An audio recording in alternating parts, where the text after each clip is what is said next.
Ayan guys, magandang gabi po. Ngayon po ay narito po tayo ngayon sa bahay nila Ted John. May mentoring po tayo. Tapos sana po ay nasa magandang kalagayan po tayo. Ayan po si Kuya Jojo. Boss, si Kuya Alvin. Hello. Magandang gabi po mga Umarpay. Kamusta po kayo? Nandito po kami. Nandito po kami kila Ted John. Ito po si Tatay Mario at si Kuya Ngal. At siyempre kasama ko rin si Bapang Mar. Ayan. Wala. Ayan, nakasetup na po yung ginagawa na inaano natin. Guys, may mentoring po kami ngayong Bawas tayo second crop. Masarap yun kasi mahal tayo. ayan, mag-start na po tayo. Kapsari, mag-ano ka muna? Ay, maganda. Parang yung reporter, ano?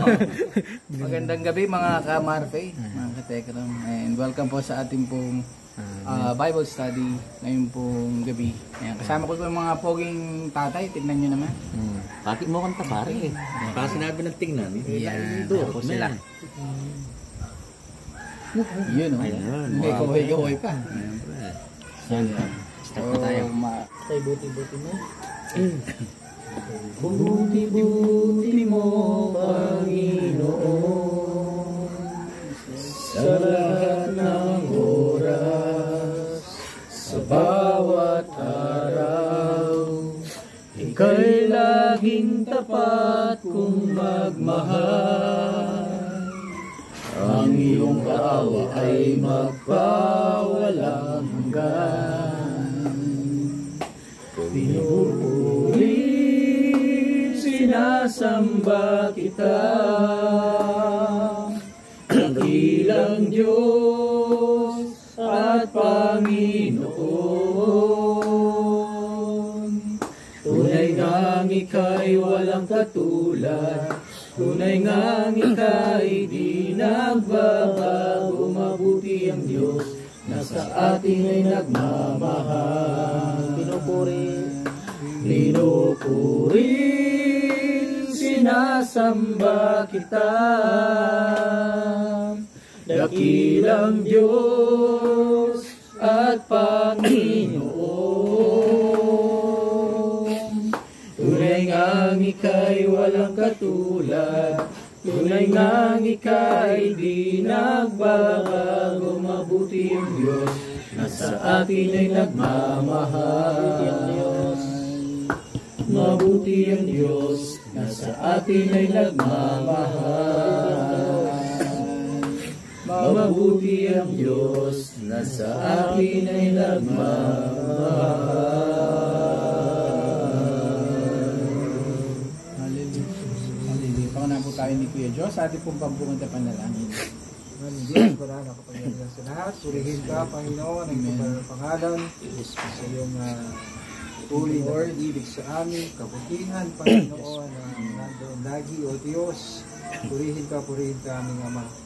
Lord, minsan pa, nagpupuri po kami, nagpapasalamat sa pagkakataon ito, na minsan pa ay nakatipong po kami sa tahanan po ng aming kapatid, upang patuloy na mag-aralan, magbulay ng itong masalita, Panginoon. Salamat po, Ama, at nandoon lagi ang Lord, pagtuturo mo sa amin, pagmadalisay sa aming mga puso, Panginoon. Lord, salamat dahil meron kang magandang plano sa buhay ng bawat sa amin, Diyos. Kung kaya't ang aming mga kung pagkatao, Diyos, ang aming puso at isipan ay patuloy namin sa iyo nilalagak, ano man yung karulihan na aming nagawa, naisip man na hindi naging kalugod sa iyong paningin.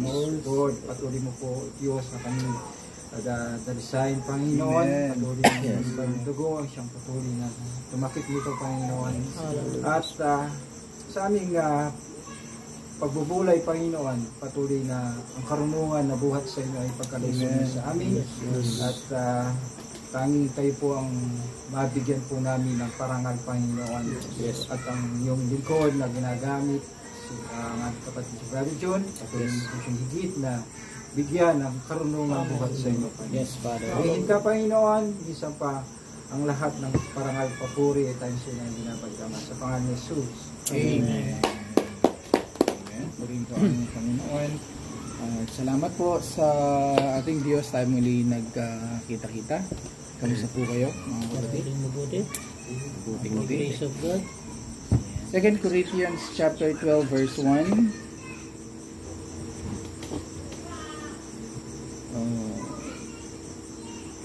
Kailangan ko pang magmalaki kahit wala akong mapapala dito. Ang sasabihin ko naman ngayon ang mga pangitain at mga pahayag mula sa Panginoon.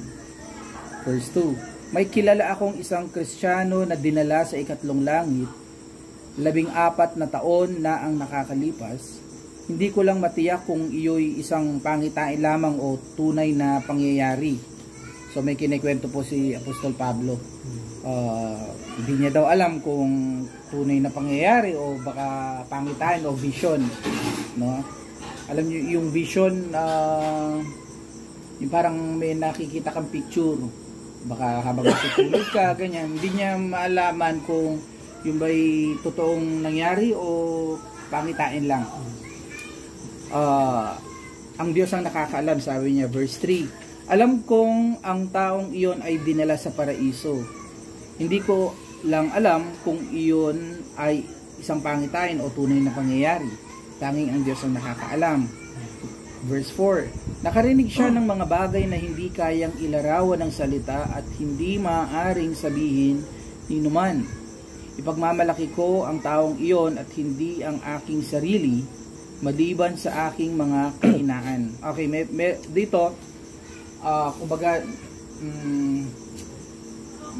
ipagmamalaki daw niya yung tao na nakita niya na nakapunta sa paraiso at hindi niya ipagmamalaki ang kanyang sarili at maliban ang kanyang kahinaan. Ibig sabihin, kung may ipagmamalaki man siya yung kanyang kahinaan. Tuloy, verse 6. At kung ako'y magmalaki man, hindi ako lalabas ng hangal sapagkat totoo ang sasabihin ko. Ngunit hindi ko ito gagawin sapagkat ayaw kong mag-isip ang sino man ng higit tungkol sa akin kaysa kanyang nakita o narinig sa akin. Matalino rin si Apostol Pablo kasi ayaw niyang ipagmalaki yung anumang nagagawa niya kasi baka ang tingin ng tao sa kanya baka sobra-sobra. Yung bang, ay, ang galing naman ni Paul. Ganyan, dami pa niya. Parang yung papuri, baka sumobra-sobra. Mas magbuti nang huwag natin yung pag-usapan. Ang pag-usapan natin, may pagmamalaki man ako, yung aking kahinaan. Ngunit, verse 7, ngunit upang hindi ako magyabang sa dami ng kamanghamanghang mga bagay na nasaksihan ko, ako'y binigyan ng pahirap sa aking katawan na nagsisilbing sugo ni Satanas upang pahirapan ako. Okay, dito tayo, ito po yung pag-aaralan natin, yung verse 7. Ngunit upang hindi ako magyabang, para daw hindi siya magmalaki, para daw hindi siya magyabang sa kamangha-mangha na maraming bagay na nasaksihan niya, ako'y binigyan ng pagpahirap sa aking katawan na nagsisilbing sugo ni Satanas upang pahirapan ako. At nang sa gayoy hindi ako maging palalo. Talon ko muna sa verse 8. 3 beses kong idinalangin sa Panginoon na alisin ito, ngunit ganito ang kanyang sagot. Ang kagandahang loob ko ay sapat na para sa iyo, sapagkat lubusang nahahayag ang aking kapangyarihan kapag ikaw ay mahina. Kaya't buong galak kong ipagmamalaki ang aking mga kahinaan upang manatili sa akin ang kapangyarihan ni Kristo. Alang-alang kay Kristo, ako'y may kasiyahan sa gitna ng mga kahinaan, mga pagkutya, mga kahirapan, pag-uusig at kagipitan. Sapagkat kapag ako ay mahina, doon ako nagiging malakas. Amen. Praise God sa pagkabasa ng kanyang mga salita. Sa buhay natin, minsan may mga bagay na nangyayaring hindi natin inaasahan. Minsan nagkakasakit tayo, minsan may nalulugi, minsan may mga problemang talagang para bang naapektuhan talaga tayo. halimbawa si Brother Mario, apektado, ilang halos buwan na ata ang iniinda niyang sakit, no? Syempre, iba-iba naman tayo ng kwento ng buhay. Dito sa ating binasa, si Apostol Pablo, para daw hindi siya maging palalo, ibig sabihin, wag niyang hindi niya maituon ang kanyang mata sa kanyang nagagawa, binigyan ho siya ng pahirap sa aking katawan, o sa English po is thorn in the flesh, na nagsisilbing sugo ni Satanas upang pahirapan ako. In short, yung bagay po na yon ay nagdudulot ng pagpapahirap sa ating mga sarili. Okay, isipin niyo po yun, baka may mga bagay na nangyayari ganito sa atin, na tila ba sugo ni Satanas na nagpapahirap sa atin. Pero ang purpose pala nun is para ho manatili lang ho pala tayong mababa. Amen. So hindi pala lagi kapag sumunod ka kay Lord, mayaman, yayaman, alam mo yan, walang sakit. Bakit dito si Apostol Pablo nagkaroon siya ng thorn in the flesh, paghihirap sa katawan? Iba ho talaga ang mindset ho ng Panginoon, kasi baliktad ho tayong tao, dahil natural ho sa atin ang maging ganid. Na ang tingin natin sa Diyos 5-6, o para bang meron tayong bank account na para bang anytime nalalapit ka, kukunin mo, Lord, akin na yung pera ko, ganyan. Pero hindi yun yung Diyos na binabanggit dito. Baliktad nga. Ang binigay thorn in the flesh, no? So syempre maraming interpretation dito, baka maaring merong physical tawag dito, sickness itong si Apostol Pablo. Ang isa daw yung kanyang mata, kaya actually hindi siya nakakapagsulat, may nagsusulat na para sa kanya, or hindi kasi masyadong dinetalye. Ang makukuha natin doon is yung pahirap sa aking katawan na nagsisilbing sugo ni Satanas upang pahirapan ako, at nang sa gayoy hindi ako maging palalo. Ibig sabihin pala, sa ikabubuti din naman pala natin.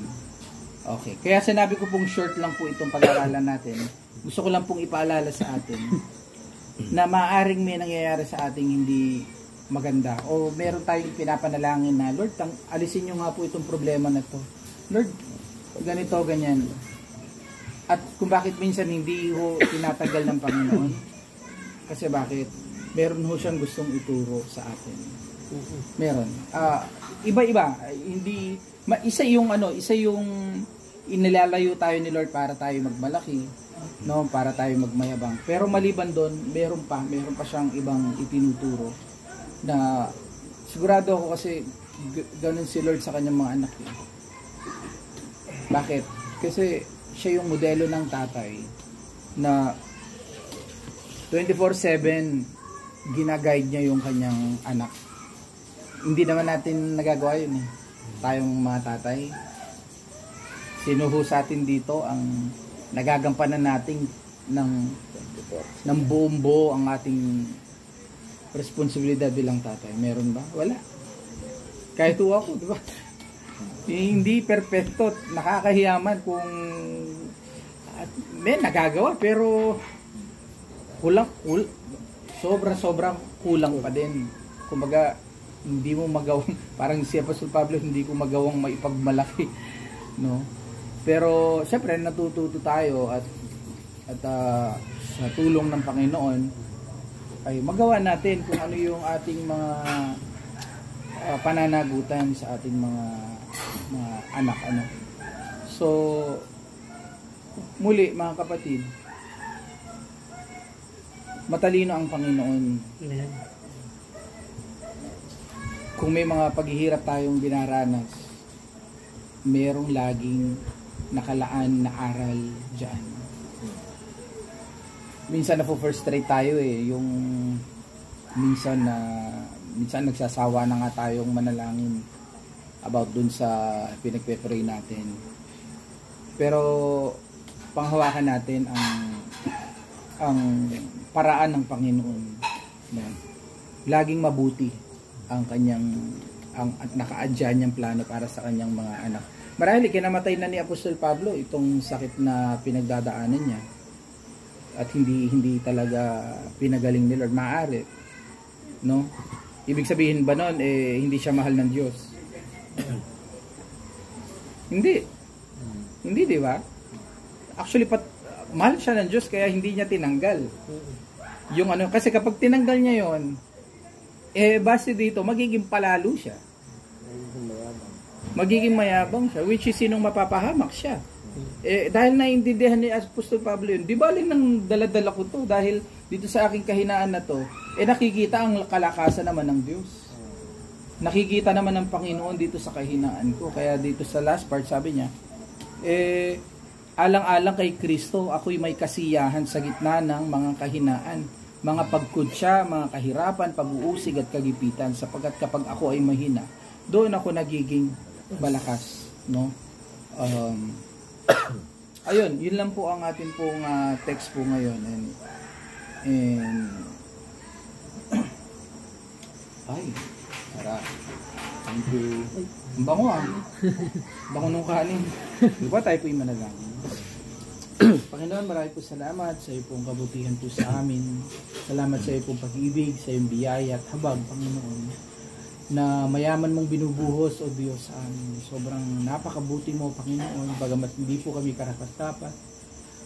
O Lord, ngunit dahil po sa ginawa ng aming Panginoong Hesus sa krus ng Kalbaryo, kami po ay naging karapat-dapat. Kaya marami pong salamat, Panginoon, sa pagkakataon na maranasan ng iyong pong kabutihan. Yes. Lord, sa amin po mga buhay. Yes, patuloy ka, Panginoon, magpakahayag po sa amin. Yes. Turuan niyo po kami, hindi lang po ngayon, kundi bukas hanggang sa kami po ay bumalik, Panginoon, sa inyo. Kami po ay baguhin niyo araw-araw, Panginoon. Lahat po ng mga pagsubok o problema o mga pagkukulang, pagkakamali, kasalanan na ay pong nagagawa, Panginoon, ay magsilbi, Panginoon, daan para mas lalo po kaming mapalapit sa inyo, lalo po kaming maging mababa, Panginoon, at lagi pong laging nagtitiwala lamang, Panginoon, sa inyo. Kaya salamat po, Panginoon, sa gabi na ito. Pagpalain niyo po ang aking pong mga kapatid. Batid niyo po, Panginoon, ang mga personal na mga pinagdadaanan ng bawat isa, Panginoon. Kayo po ang magkaloob, O Diyos. Hallelujah. Magpala, Panginoon, ng anumang po pangailangan ng aking mga kapatid, O Diyos. Kaya pati yung mga hindi po namin nakasama ngayon, O God, ingatan niyo po silang lagi. Ilayo, Panginoon, sa pakana ng Diablo, God. At sila po, Panginoon, ay patuloy rin po na sumunod at panghawakan, Panginoon, ng iyong pong pangako, ng iyong mga salita. Lord, salamat po sa pagkakataon na ito, sa pagkain na itong pagsasaluhan, Panginoon, ay ito po yung magsilbing lakas ang ating mga katawan. Yes. Lord, sa mga pag-uusapan pa po namin, lalo na po yung pong plano po na banding ng mga kapatayan, Panginoon. Kayo po, Diyos, ang sumama po sa amin. Kayo po magbigay sa amin ng karunungan kung paano po yung adjustment na gagawin po namin. Yes. Panginoon, salamat po na maraming. Taas po natin mga kamay. Sa iyo po, Panginoon, O Diyos, ang lahat po ng parangal, lahat po ng pagsambat, pagdakila sa mga sa pangalan ng aming Panginoon Jesus, lahat po magsabi namin. Amen. Praise God. So, ayan po. Ayan. Ang itim po dyan, pare. Sabay, maitim talaga. Ato. Habang mainit. Kahit ako makalawin lang kita. Ano siguro? Ano, self-service? Yan na. Ito po yung masarap na linuto po ni Aaron Flo. Pare. Alam ba ako pera? Bawal. At ilang ako ng maintenance ano, paring Alvin. Salud na kasi. Aro? Ay, sorry. Sarap niya. Naman na. Good job.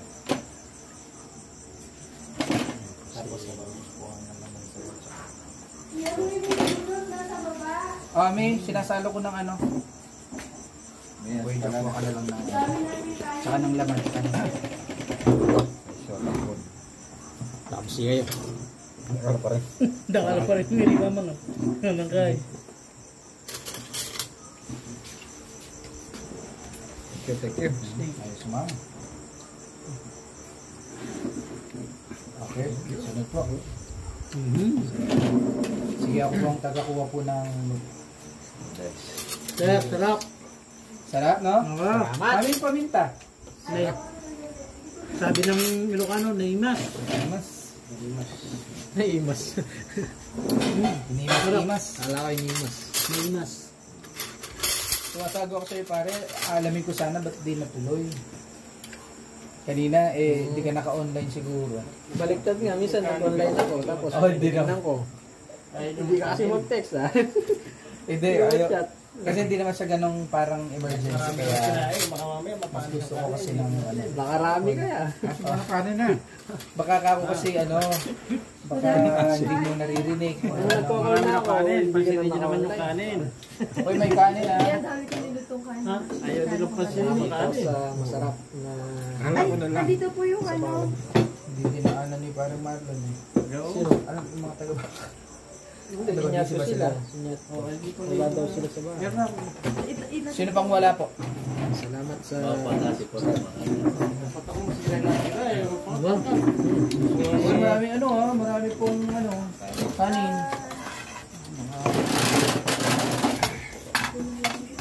Me, thank you. Masarap to, yung mga ano niyan.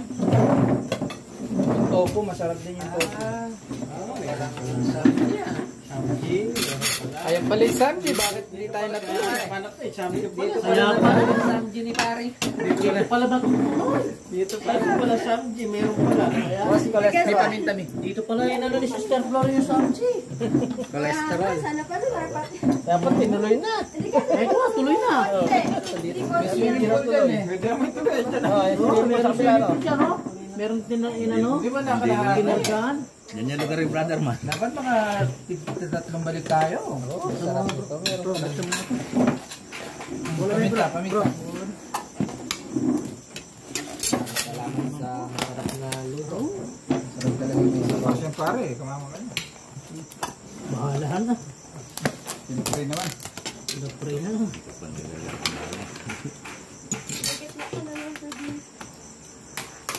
Rice. Kaso, maalat pa rin sa sir. Sarap na.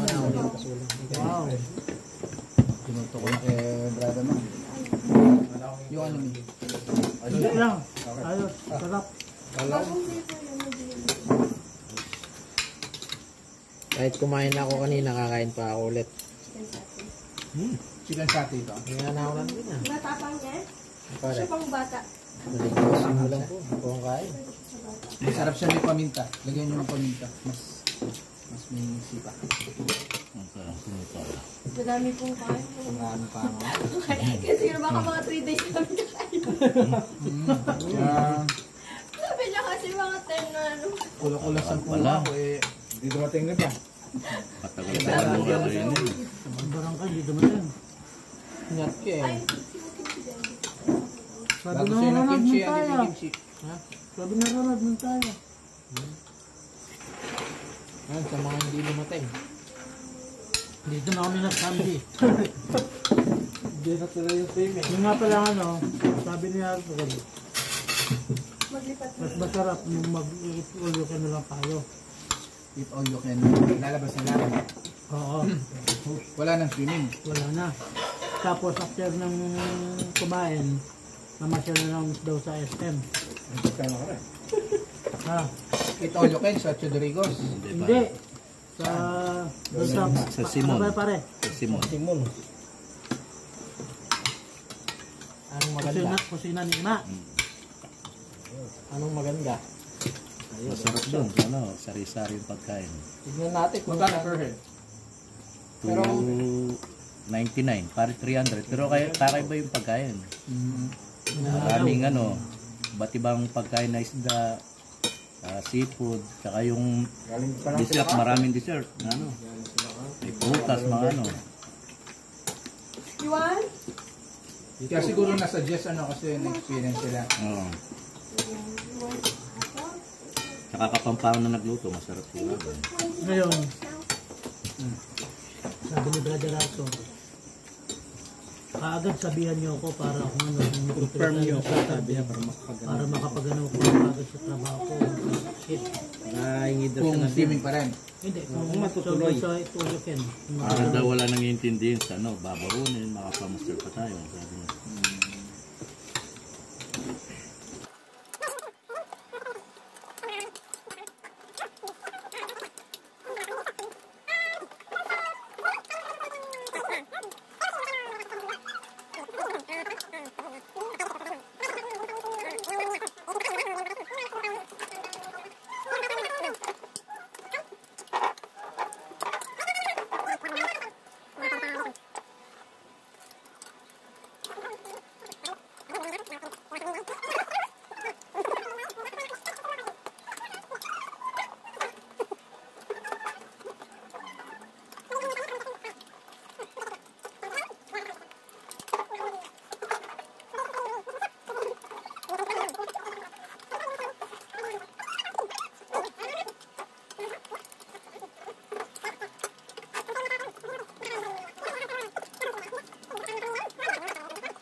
Patagilid yan eh. Tangipit kong kaya. Patagilid yung...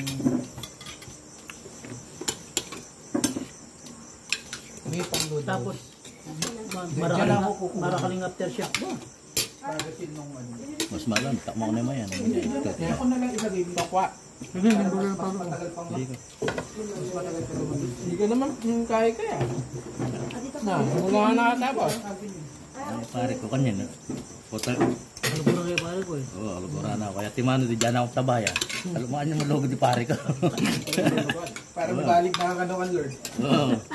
Makauna na. Oo, bahala ko pare. Kami kauna ko ang Kami na ba ako nung nagkabira? Kanya pala. Pasuno. Pasunin ka. Ang manuha ng foil na chip ng Salamat pare. kapit. Thank you. Tingin sa akin din. Para si...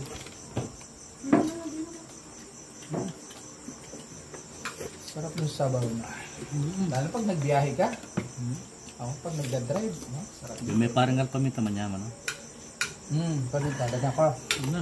Ayaw di ko na. Yaman, no? No, takman mo. Manyaman lalo. Ito, sarap na nga. Kuya Jo, tumingin ka. Kwante. Manyaman. Parang alumeto ko tsara, bro.